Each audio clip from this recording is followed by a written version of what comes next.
Okay, welcome back. Third semester का exam complete हो चुका है, सेमेस्टर एग्जाम। और नेक्स्ट जो है वो है फोर्थ सेमेस्टर। और इसमें आपको मालूम होना चाहिए कि 4 आपको पेपर पढ़ने हैं, इंपॉर्टेंट है। और चारों के चारों पेपर थ्योरी भी है और प्रैक्टिकल भी है, यानी जिसका एक्सटर्नल प्रैक्टिकल एग्जामिनेशन होगा।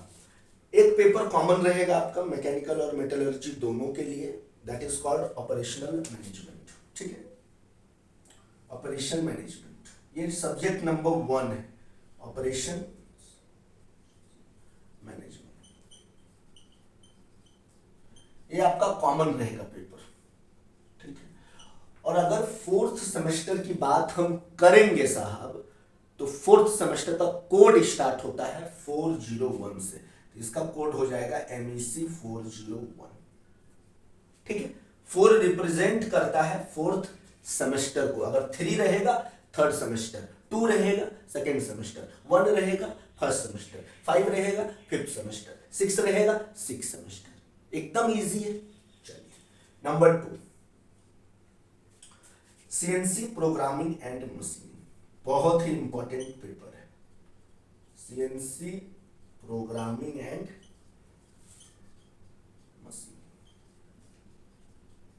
MEC 402। नेक्स्ट आइए product design and development. Product design and development 1 क्यों? क्योंकि जब आप फिफ्थ सेमेस्टर में जाएंगे तो अगेन ये पेपर पढ़ना होगा और वो हो जाएगा पेपर नंबर 2। अभी पढ़ना है 1। ठीक है, MEC 403। और लास्ट जो आपका पढ़ना है, देखिए ये तीनों के तीनों ही मैकेनिकल के कोर पेपर है। और एक पेपर जो है जो थोड़ा इलेक्ट्रिकल वाले शिक्षकगण आपको पढ़ाएंगे, इलेक्ट्रिकल अप्रोच उसमें ज्यादा है, that is called elements of industrial automation. Elements of industrial automation, ये भी बहुत ही इंपॉर्टेंट पेपर है ना। ऑटोमेशन क्या होता है, हर चीज इसमें आपको पढ़ना होगा। What is industrial automation, PLC क्या होता है, स्कैडा क्या होता है, हर चीज पढ़ना है, सर्किट डायग्राम पढ़ना है। ये हो जाएगा आपका MEC 404। ठीक है, बस फोर्थ सेमेस्टर में आपको यही 4 पेपर पढ़ने हैं और इसी 4 पेपर का प्रैक्टिकल एग्जाम भी आपका होगा, एक्सटर्नल एग्जाम होगा। ठीक है, और यकीन मानिए फोर्थ सेमेस्टर और थर्ड सेमेस्टर सबसे इंपॉर्टेंट सेमेस्टर है। थर्ड तो कंप्लीट हो गया, फोर्थ फिफ्थ में आपके 2 ही ब्रांच पेपर रहेंगे और सिक्स्थ में तो बस प्रोजेक्ट है और कुछ भी नहीं है। तो मान के चलिए अच्छे से अगर आपको पढ़ना है तो ये फोर्थ सेमेस्टर आपको बहुत अच्छे से आपको क्या सिलेबस को कवर करना होगा, पढ़ना होगा। और यकीन मानिए अगर आप अच्छे से पढ़ेंगे तो ये आपको आने वाले समय में बहुत हेल्पफुल होगा, अगर आप बीटेक करते हैं या फिर फर्दर स्टडी के लिए अगर आप जाते हैं।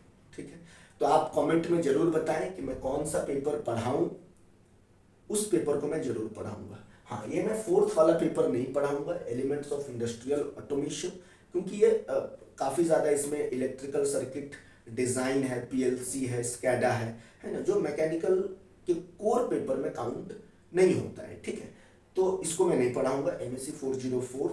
बाकी के 3 पेपर में आप जरूर कमेंट करें कि विच पेपर आई टीच यू। ठीक है, मैं डेफिनेटली कोशिश करूंगा मैं आपको पढ़ाने के लिए। और अब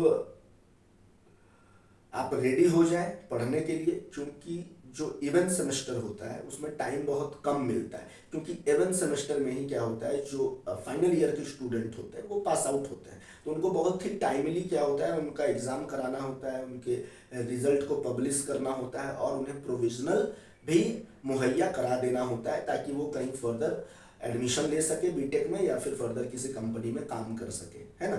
तो इवेंट सेमेस्टर में टाइम बहुत कम होता है। मान के चलिए आप in the month of May आप फॉर्म भर दीजिएगा सेमेस्टर एग्जामिनेशन के लिए, इट्स ऑलरेडी अप्रैल। और पिछले साल का मैं अगर आंकड़ा बताऊं तो सिर्फ 1 से 1.5 महीने का ही वक्त मिला था फोर्थ सेमेस्टर को कवर करने का। ठीक है, तो जून में आपका एग्जाम हो जाता है मोस्ट प्रोबेबली, तो आप उसी तरह से अपने आप को रेडी करेंगे। ज़्यादा छुट्टी भी नहीं है अभी इस पूरे अप्रैल में, मई में, जून में आपको छुट्टी नहीं मिलेगी, ठीक है। तो आप, आई होप आप अच्छे से पढ़ेंगे और अपने भविष्य को संवारने में आप अपना अहम योगदान जरूर देंगे। चलिए अगले लेक्चर में हम किसी सब्जेक्ट की शुरुआत करेंगे। तब तक आप अपना ख्याल रखिए और मुझे दीजिए इजाज़त। जय हिंद।